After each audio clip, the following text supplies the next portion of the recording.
Agora são 7h35. A tribuna da hora de hoje vai falar sobre o mercado de trabalho e as características dos candidatos. A compatibilização entre os conhecimentos e habilidades dos empregados e as atividades desenvolvidas por eles. Qual a relação capacidade-emprego? Os salários, as necessidades de treinamento. Para o mercado de trabalho exigente, a qualificação do candidato é um pré-requisito, não mais para a vaga, mas sim para a entrevista. Mas e os salários? Acompanhar o das exigências de qualificação, que é garantia de trabalho. O dom, a competência, supera um curso superior na hora da seleção? Assuntos da tribuna do Primeira Hora desta terça-feira. Muito bem, vamos debater este assunto então do Dia do Trabalhador com o Denilson Pestana, presidente do Sindicato dos Trabalhadores na Construção Civil. Denilson, bom dia, obrigado pela sua presença aqui no Primeira Hora, prazer enorme em recebê-lo.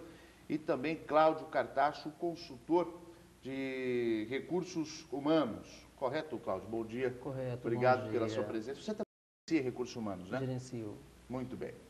Denilson, vamos começar pelo Denilson, já hoje, Dia do Trabalhador, a mensagem, né, para os trabalhadores em relação a esse dia. Temos o que comemorar, na opinião do Sindicato da Construção Civil, Denilson? Temos o que comemorar e temos que estar extremamente vigilantes, né? Nesse 1º de maio, nós estamos sob o fogo cruzado da emenda 3, que está para ser votada no Congresso Nacional, o veto do presidente da República.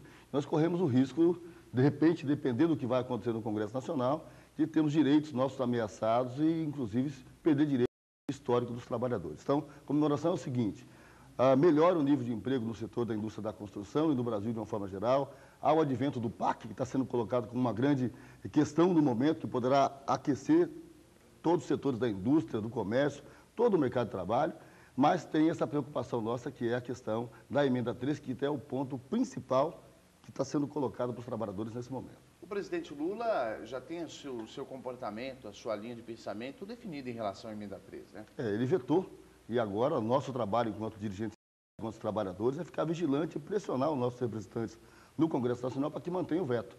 Tem alguns parlamentares que já declararam, aqui na nossa cidade, já declararam o voto, vão votar pela manutenção do veto, e outros nós estamos cobrando uma oposição para que vote como o presidente, vote em favor dos trabalhadores, garantindo os direitos desses nossos empregados. Olha só, quando a gente fala em trabalhador, nós temos aí várias linhas, né? Uma é a questão dos direitos, que é uma eterna luta, nunca pode parar, e a vigilância, como disse o presidente, é sempre constante por parte dos sindicatos.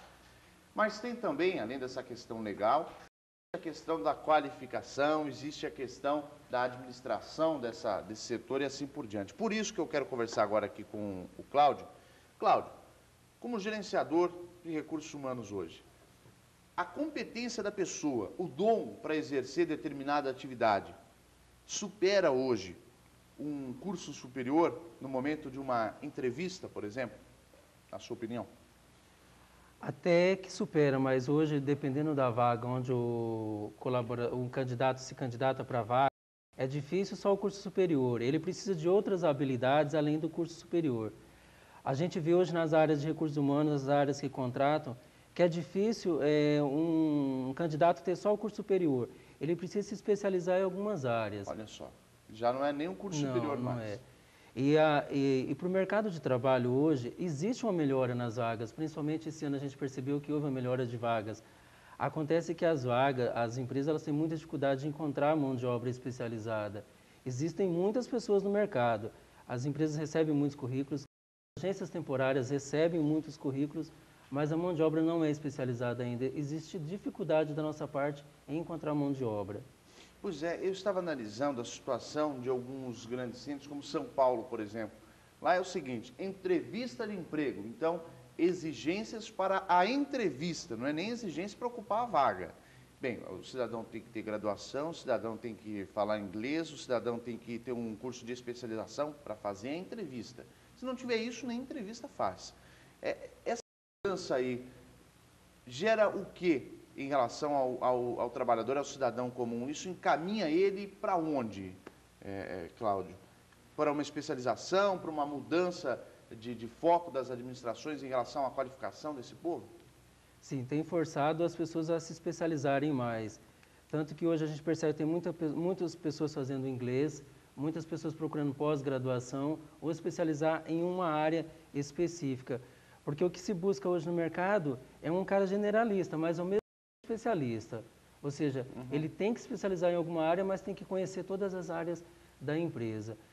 E para você, voltando para o chão de fábrica, por exemplo, uma pessoa que trabalha na indústria, que não é um cargo que exige muito conhecimento, mas tem que ter pelo menos o segundo grau completo, saber reler, escrever, preencher um relatório. Por quê? Existe a questão da ISO. Então, não dá para colocar uma pessoa para estar trabalhando num local onde não sabe nem ler, nem escrever, nem fazer alguma anotação. E muitas vezes também não dá para uma empresa colocar um equipamento de milhões uma pessoa que não tem nenhum segundo grau, que não saiba operar. E as consequências disso são muito sérias. Então, por isso que faz hoje em dia que esse candidato, essa pessoa, vá em busca de uma especialização. Vamos saber agora do Denilson. Denilson, qual é a realidade, na sua opinião, em relação a essas exigências todas? Na verdade, o que ocorre, nós até conversamos antes do estúdio, e o que ocorre é que no momento, há uma sobra de mão de obra no mercado de trabalho e as empresas, quando isso, ela acaba utilizando, aprimorando seus critérios de seleção. Essa questão da polivalência é uma questão que está colocada na hora do dia. O empregado, ele não pode mais só saber a sua profissão, ele tem que, para ter até uma certa ganho de empregabilidade, ele vai ter que desenvolver outras funções além daquela que ele eventualmente foi contratado ou que tem anotado na sua carteira. Então, a polivalência é uma questão que está sendo colocada na ordem do dia. A forma de remuneração, muitas empresas, principalmente do setor que nós atuamos, que é da construção imobiliária, têm adotado como critério a deixar de remunerar por hora e remunerar por mês para remunerar por produção. Então, o critério da produtividade acaba sendo um critério bastante relevante nesse momento. Isso é bom para o trabalhador? Isso é bom em termos, né? Porque, na verdade, assim, nós até, nas nossas negociações, nós temos itens na convenção coletiva, na nossa pauta de reivindicação, que pede para diferenciar a forma de remuneração, criando duas formas. Né? Você pode tem serviços que você consegue remunerar por produção e outros não, porque você não consegue atingir uma produtividade para esse processo todo.